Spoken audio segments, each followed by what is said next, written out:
Hey everybody, Greg Harrelson here for another episode or another session, I should say, on the Myrtle Beach, not Myrtle Beach. I apologize. I'm in Myrtle Beach real estate TV mode. I think that's not the first time that I've made that mistake, but here we are with Real Geeks, and just want to have another coaching session, within the Facebook mastermind group, and talk about lead engagement. So, most of you recognize and know Abe Safa, my co-host. Abe, thank you for joining me on another week. My pleasure, Greg.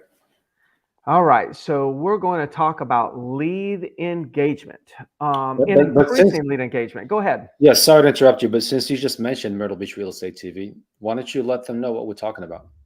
Yeah, so for those of you, this would be something I good, think and it'd be we could helpful. actually do an episode on this one time.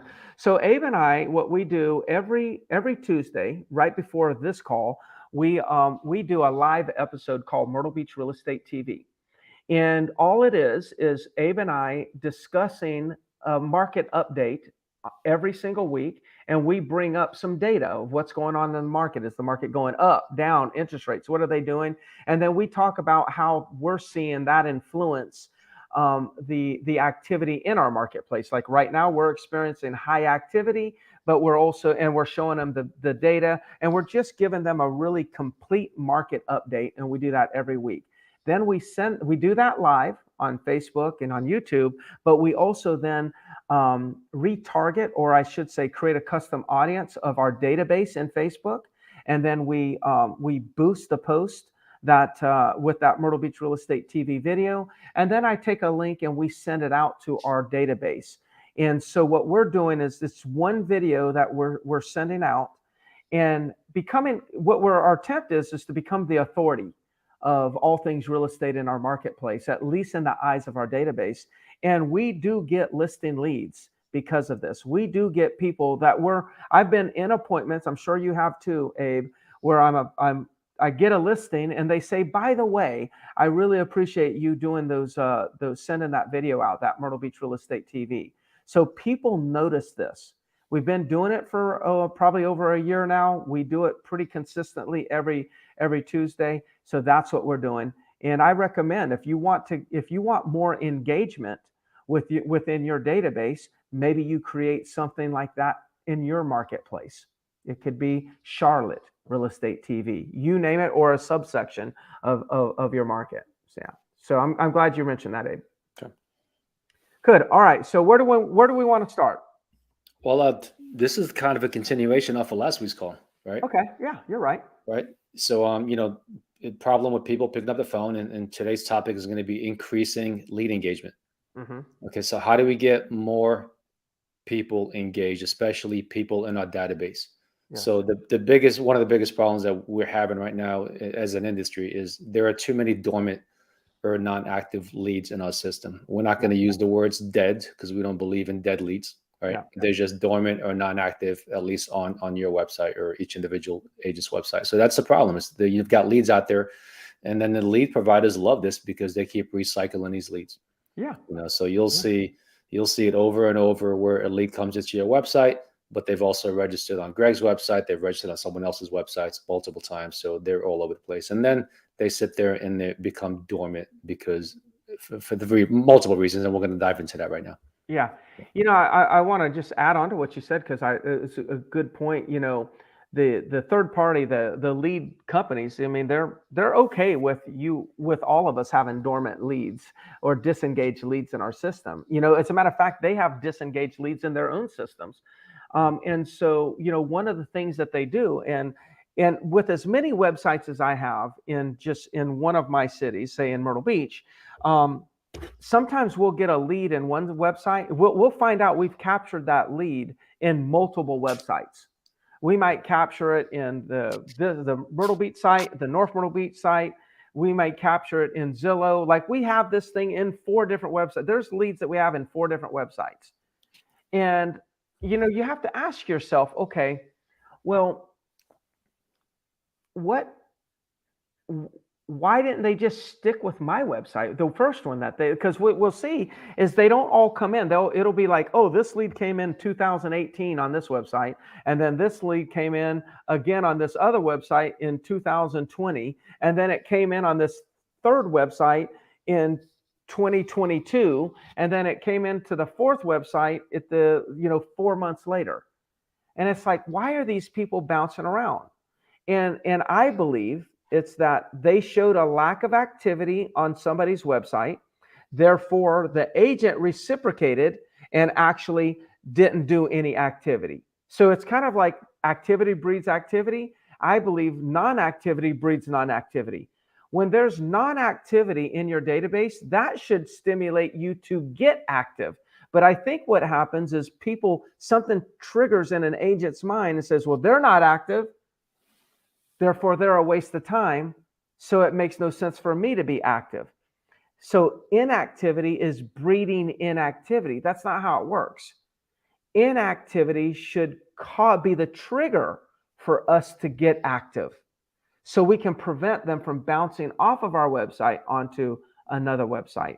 And I would always love to know, which we'll never know, what is Zillow's re-engagement program, right? Because they've already got just about everyone in America in their database. So it's not like they're getting a lot of new people logging into their site that have never logged into their site. So we have to believe, and nothing wrong with this, I'm envious of this, we have to believe that they have a re-engagement program that re-engages people, freshens them up, makes them feel like a new lead, and then they can send it off to a different agent. Well, whatever they're doing, what if we did that on our own database? That would be one heck of a re-engagement. But Abe, I always want to start early on this conversation in the process. And what I mean by that is this. I think one of the challenges with people one of the challenges in our database with people being disengaged is that they are using technology just like real estate agents are using technology. Just like families are using technology. We're using technology to avoid the inefficiencies of human conversation. It's much easier to text my brother than it is to call my brother. Because if I text my brother, like 1 minute, call my brother, 20 minutes. Walk up the stairs to tell my kid dinner's ready, that takes too much time. Let's just text him. My son's not walking downstairs and taking all that time to ask me if dinner's ready or ask his mom. He's going to text us. We act as if it's more efficient. It is more efficient. But my challenge is it more effective? And with deliverability issues existing in the marketplace, and I think it's going to get worse, it's becoming less effective. So how do we, Abe, let's walk them through like the start. Like, let's pretend we're doing everything perfect. Forget about the past. We get a new lead. What's the best way to start off with a new lead now? Yeah, well, first, I love how you started that conversation. The analogy with your son, upstairs, you can text him that dinner's ready. You can walk up the steps and tell him dinner's ready. Which one do you think is more likely to get him downstairs quicker? If I walk upstairs.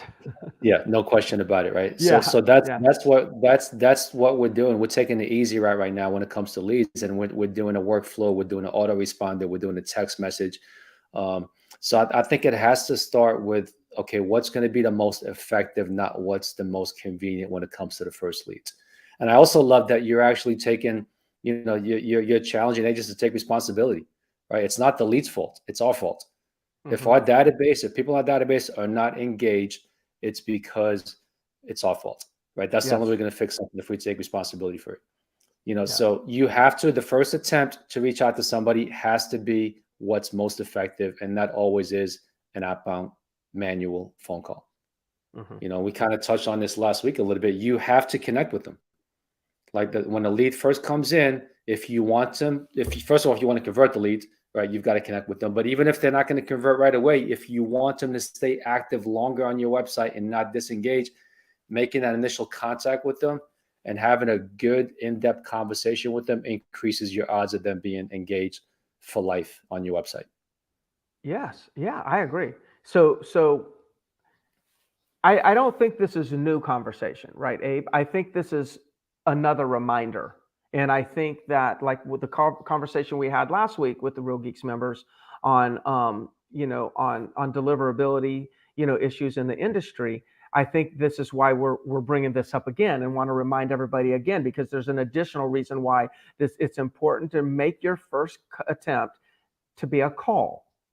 In my opinion, should not be an autoresponder. It should be a call. Now, I understand autoresponder is way more efficient, but it's not as effective as a call, and that's what I mean. So we're suggesting that if a lead opts into your system, you call them, and then the second attempt should also be a call.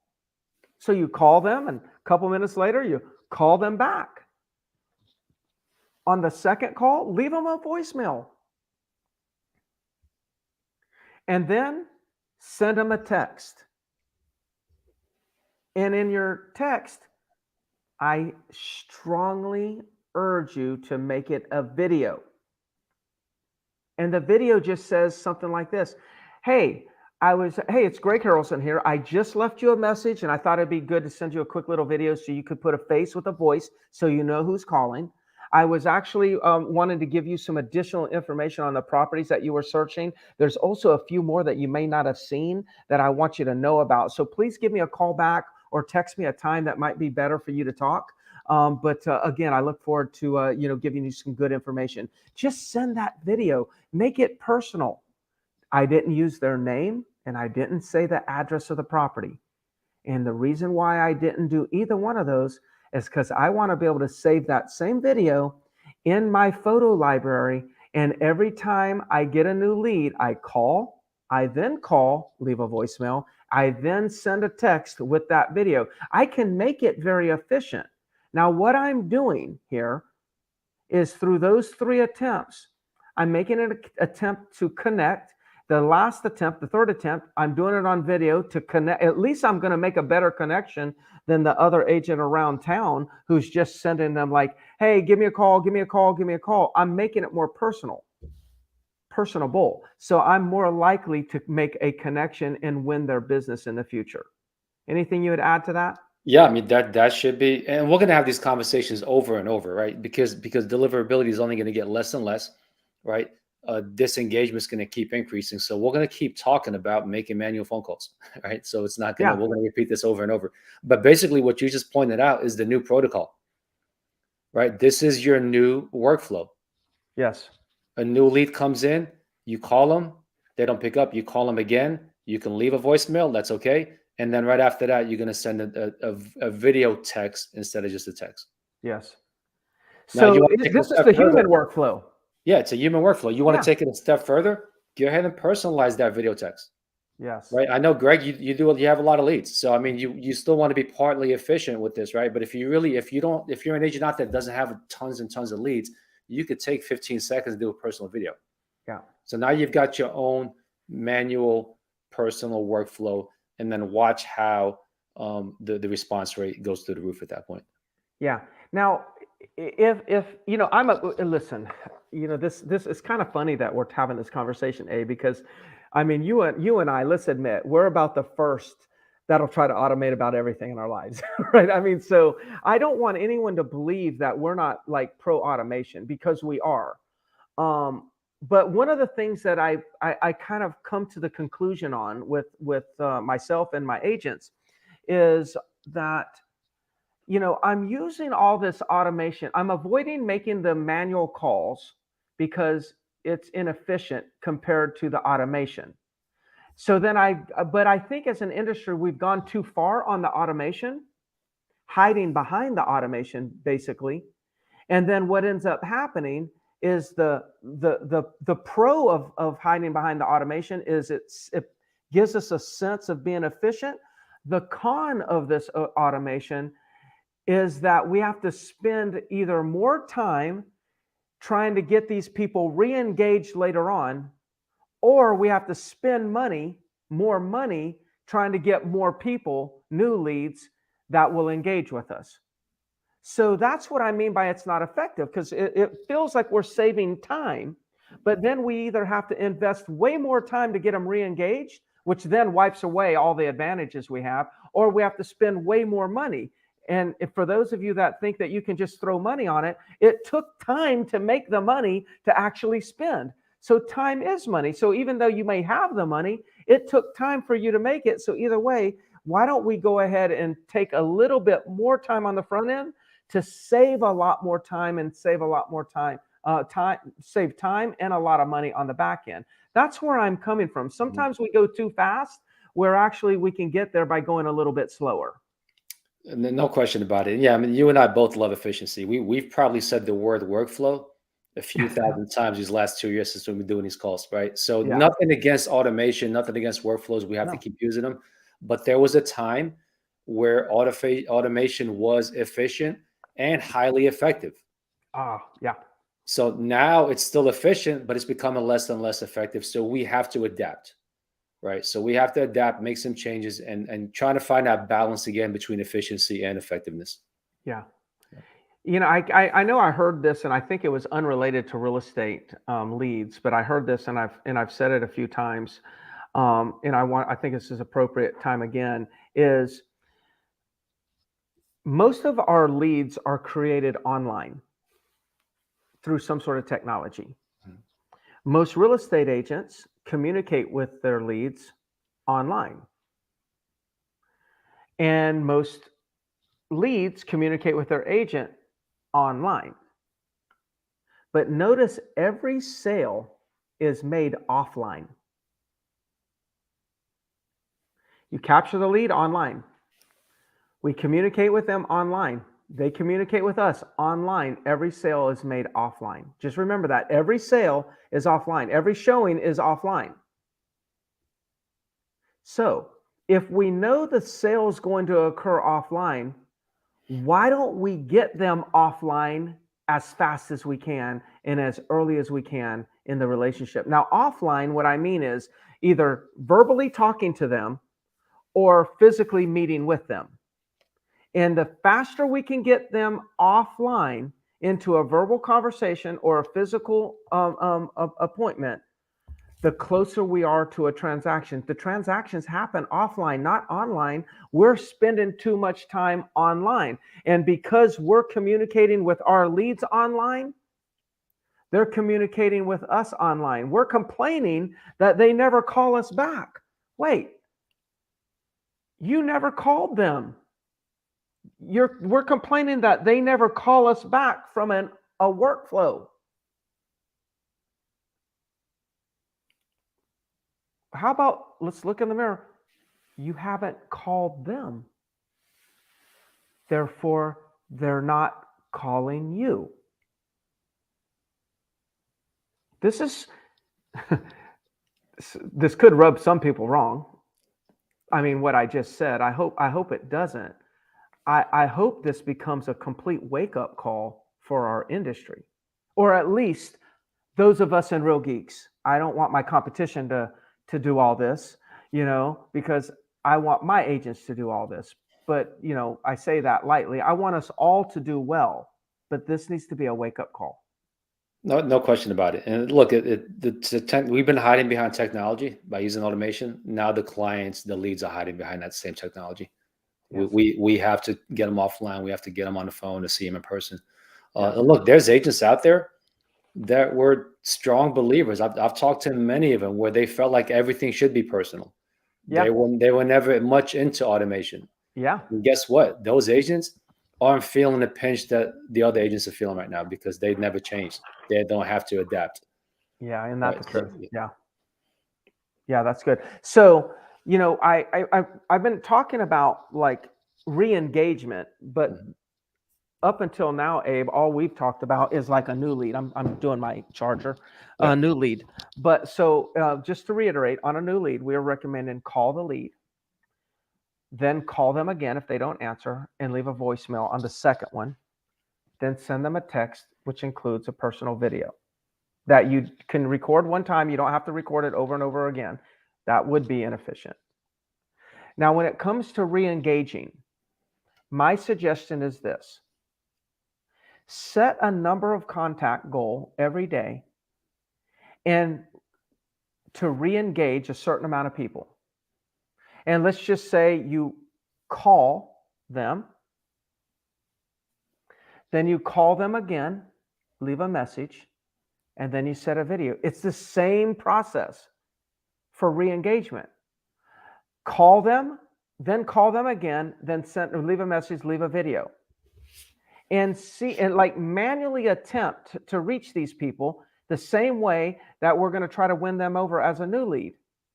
Now, once we're doing this, then at that point, the segment of your database that's not responding to this, these are the people we then activate those workflows on.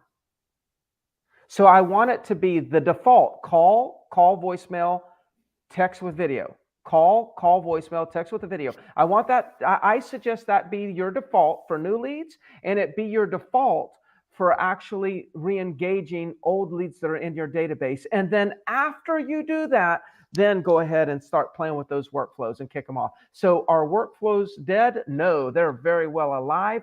We're just going to have a higher quality attempts of communication before we kick them off into the workflows. That's my suggestion at this moment. Yeah. I mean, to me, they're interrelated. If you start doing what we're talking about with new leads, you're going to find you're going to have less people that are disengaged later on in the process. Yeah. And as far as workflows, yes, keep using them. But if you haven't been doing video on your workflows, you need to start immediately. Incorporate a video in every single workflow. Every single one. Every time. It's just, they're open rate. The people are just going to look at it more frequently. You know, if I get, just remember, our goal doesn't have to be to have a better text than somebody else. Our goal doesn't have to be that we've got to have a better email than our competition. All we have to do to stand out is do something different than our competition. Because I know, because I have agents, I'm coaching this to my agents right now, and agents are going to ask me, I know they're going to ask me, Greg, well, what would be the best thing to say on the video? It's actually not, I've already said it on here. I've given a couple different scripts, but what I always try to say is that it won't be, the value is not necessarily in what you're going to say. The value is that you're saying it different, that you're presenting yourself different than your competition.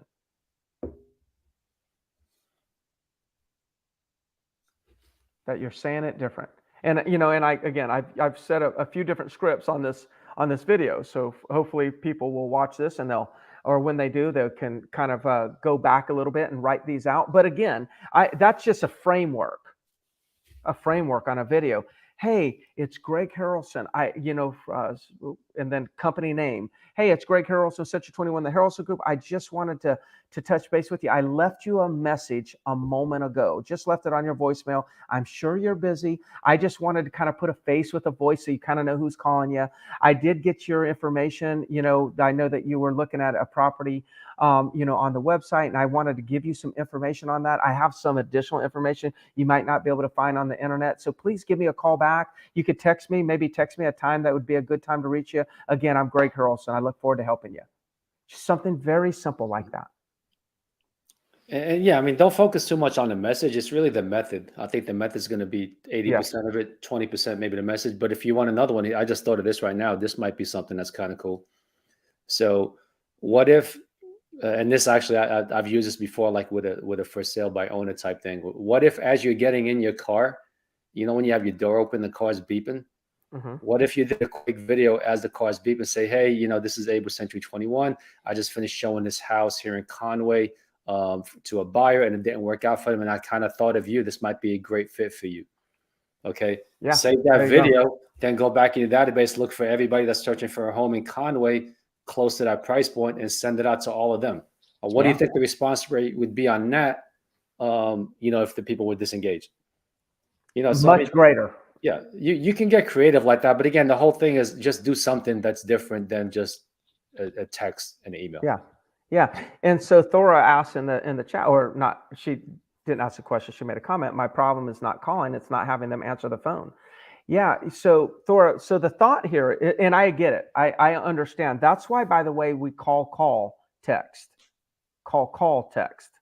Because like you probably have a friend and one day your friend called you and you looked at the phone and you're like, gosh, I don't have time to talk to her or him right now. And then all of a sudden you just let it go to let it go. And then all of a sudden they called right back like within 5 seconds. And you're like, oh my gosh, Abe's calling me again. I better pick it up. And then all of a sudden you pick it up because they called. So that's the double dial technique that actually works. So you're going to get some more pickups just because of the double dial. Then you leave the voicemail, then you send the text. And because it's a personal text, like a more personable approach, you're more likely to get them to respond. And beware, I guarantee this is the responses you're going to get. You're going to get a response like this. Oh gosh, I'm sorry. I saw your call, but I'm right in the middle of some things. I'll try to call you later or try to call me this evening. But at least we've made the engagement. Like I love that because they would have not responded to my autoresponder. And James says, Real Geeks needs to make the video show versus a link. Yeah, yeah, maybe so. I mean, everyone's going to love that comment and love that feature, I should say. But let me tell you, what I'm talking about is actually sending it from your direct cell number.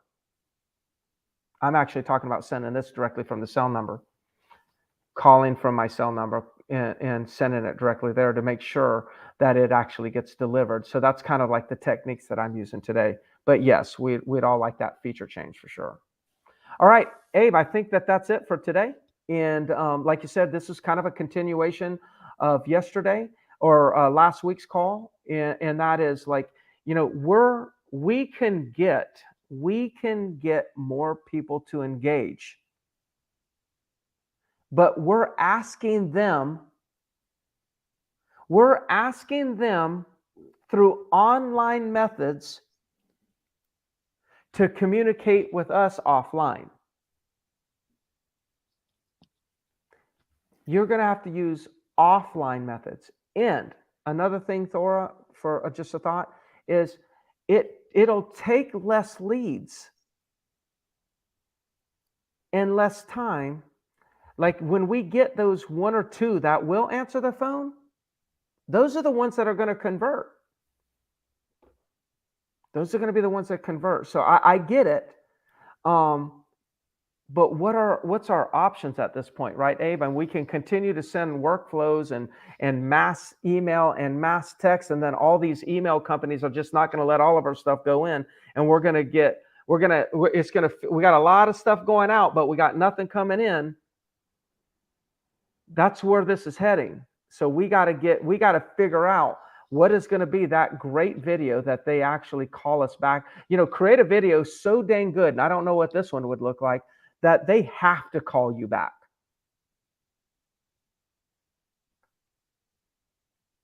Create a video where they have to call you back. I don't know how, I mean, that would be wouldn't that be a good one, Abe? If we could come up with that video, but that's what we should be challenging ourselves with. We should be challenging with ourselves that we gotta raise our standard. We gotta create a talk track on a video that we can text them that they all feel that they must call us back. I'm going to be thinking about that. Yeah, I'm going to be thinking about that a lot. I'm already thinking. Yeah. Okay, good. All right. Well, we'll be brainstorming that together. All right, everybody. Well, thank you again for another week. We appreciate the loyalty, the tuning in. I know some of you will watch this on replay. And if you have any questions, comments, put those into the comment section, and we'll keep looking at those over time. So you all have a wonderful, wonderful day. Thanks, Abe. Take care.